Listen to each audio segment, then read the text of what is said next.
YS Vivekananda Reddy హత్య తరువాత నన్ను జగన్మోహన్ రెడ్డి తోలుబొమ్మలాడించారు, నమ్మించి మోసం చేశారు అంటూ జగన్మోహన్ రెడ్డి మీద సంచలన వ్యాఖ్యలు చేశారు సునీత. ఈ వ్యాఖ్యలు చేస్తూనే కడపలో నేను సంధించినటువంటి ప్రశ్నలకు ఒక అన్నగా కాకపోయినా ఒక సీఎంగానైనా మీరు స్పందించాలి అంటూ కూడా సునీత గారు డిమాండ్ చేసినటువంటి నేపథ్యంలో ఈ అంశానికి సంబంధించి మనతో మాట్లాడేందుకు ప్రముఖ రాజకీయ విశ్లేషకులు కృష్ణకుమారి గారు మనతో ఉన్నారు. మేడంతో మాట్లాడు. మేడం నమస్తే. మేడం నమస్తే.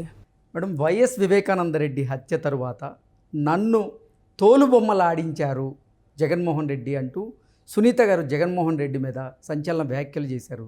దాంతోపాటుగా నేను కడపలో సంధించినటువంటి ప్రశ్నలకు ఒక అన్నగా కాకపోయినా ఒక రాష్ట్రానికి సీఎంగానైనా సరే నువ్వు స్పందించాలి అంటూ కూడా డిమాండ్ చేశారు.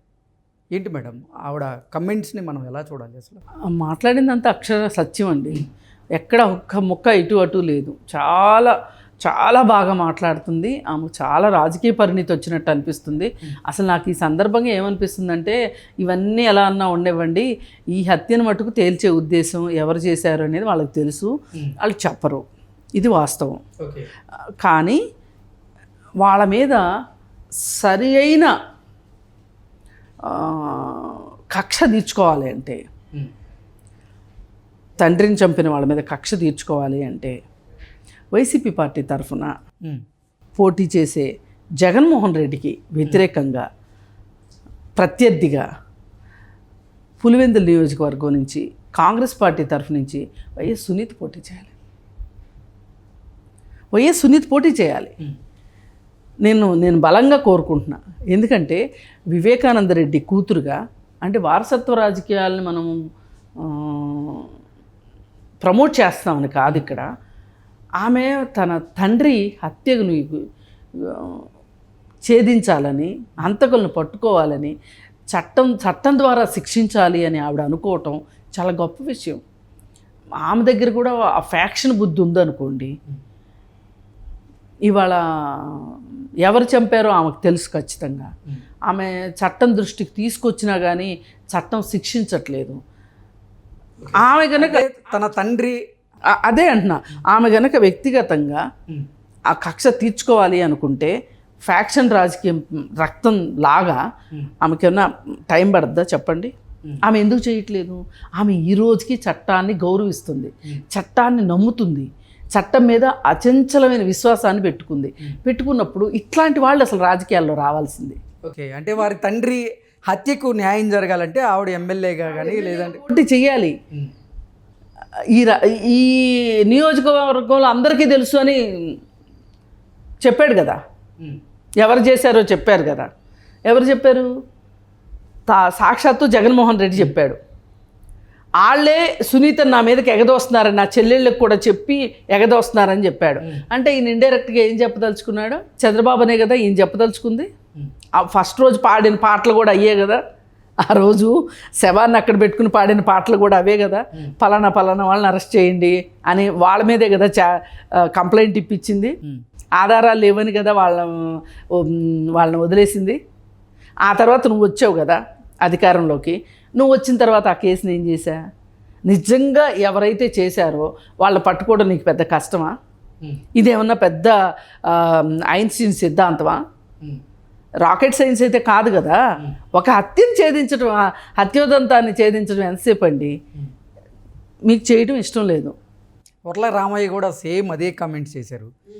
అసలు వైఎస్ వివేకానందరెడ్డిని హత్య చేసిన వారిని పట్టుకోవడం జగన్మోహన్ రెడ్డికి 5 నిమిషాల పని. 5 నిమిషాలు కానీ జగన్మోహన్ రెడ్డి చేయదలుచుకోలేదు. ఆయనకు చేస్తే ఆయనకే తీరని నష్టం. ఇన్ని రోజులు తెలిసి నువ్వు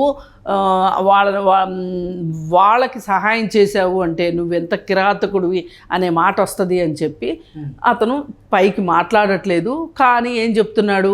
మళ్ళీ ఇంకా ఇప్పటికీ వేరే వాళ్ళ మీద వేసి దాన్ని డొలపాలనే చూస్తున్నాడు. సరే, ఏది ఏమైనప్పటికీ సునీత కామెంట్స్ని ఈ రోజున మనము చాలా పాజిటివ్గా తీసుకుందాం. ఆవిడ మాట్లాడుతుంది ఏంటి? నన్ను మోసం చేశారు, మీరు నన్ను పక్కదోవ పట్టించారు, ఆ రోజే మీకు తెలుసు. కానీ మీరేం చేశారు? వాళ్ళు చంపారు, వీళ్ళు చంపారు, పైగా నా ఇంటికి వచ్చి నాకేం చెప్పారు, తెలుగుదేశం వాళ్ళ మీద చెప్పు అన్నారు. నన్ను నమ్మవలికించి మీకు నచ్చిందల్లా చేయించుకున్నారు, తోలుబొమ్మలాట ఆడించుకున్నారు నాతో. అదే ఇప్పుడు చెప్పింది ఏంటి అంటే, వాళ్ళు చేశారని నువ్వు చెప్పు, నువ్వు కూడా నమ్ముతున్నట్లుగా చెప్పు అని నన్ను నమ్మించాలని చూశారు వాళ్ళు. వాళ్ళ అత్యుత్సాహం చూస్తేనే నాకు అప్పుడే అనుమానం వచ్చింది. కానీ నేను సొంత బాబాయిని చంపిస్తారా, ఒక్క ఎంపీ సీటు కోసం ఇంత దుర్మార్గానికి దిగజారుతారా అని నేను అనుకుని నేను నమ్మలేదు వాళ్ళని. అంటే వాళ్ళు చెప్పిందే నమ్మాను, నన్ను నమ్మించి మోసం చేశారు. ఆవిడనేది అది, నన్ను వాళ్ళు చెప్పినట్టు ఎట్లా చెప్పమంటే అట్లా ఆడేలాగా బొమ్మను చేసి ఆడిచ్చారు, తోలుబొమ్మలాట ఆడిచ్చారు అని అంత ఆవేదనతో చెప్తుంది ఆవిడ రోజు రోజుకి చాలా క్లియర్గా క్లారిటీగా ఉన్నారు ఆవిడ. వీళ్ళే సమాధానాలు చెప్పడం చేతగాక దేవుళ్ళ మీద భారాలు వేస్తున్నారు. ఏమని దేవుడికి తెలుసు, ఈ వీళ్ళందరికీ తెలుసు, ఈ నియోజకవర్గం వాళ్ళందరికీ తెలుసు ఎవరు చేశారు అని చెప్పి ఇప్పుడు బుల్బుల్ ఏడుస్తూ ఆమెను కూడా నమ్మించాలని చూస్తారు. అయితే ఆమెకి ఏ రోజైతే అది పటాపంచలు అయిపోయిందో, ఏ రోజైతే దస్తగిరి నిజాలు చెప్పటం మొదలెట్టాడో, ఆమె ఏదైతే అనుకుంటుందో దస్తగిరి కూడా అదే చెప్పేసరికి ఆమెగానే ఉంది. పైగా ఇంకోటి ఏం చేశారు, అసలు ఈమె మొగుడే చేశారని చెప్పి ప్రచారం మొదలెట్టారు. అనేటానికన్నా బుద్ధి జ్ఞానం ఉండాలి కదా. మరి ఆ మొగుడు ఆమె చేస్తే మీరు పేరు పెట్టండి. మరి ప్రభుత్వం మీ చేతిలో ఉంది, పోలీస్ వ్యవస్థ మీ చేతిలో ఉంది. మీరు కోర్టుల్ని మీరు ప్రభావితం చేయక్కర్లేదు.